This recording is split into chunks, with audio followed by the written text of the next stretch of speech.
Okay, so SCORM multimedia video SOPs are going to be provided to you in a zip folder. So you can go ahead and unzip those.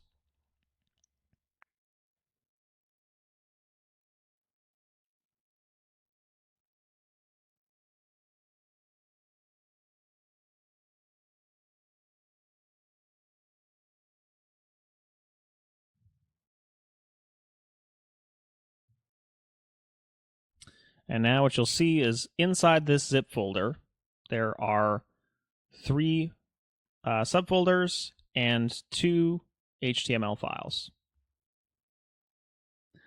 You can go ahead and open the HTML file called index.html. This is the video SOP file. So what you'll see is there's a video player up here, and there are the steps and notes shown in the player inside a browser.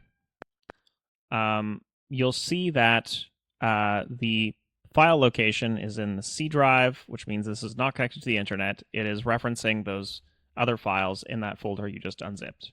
I never spray directly.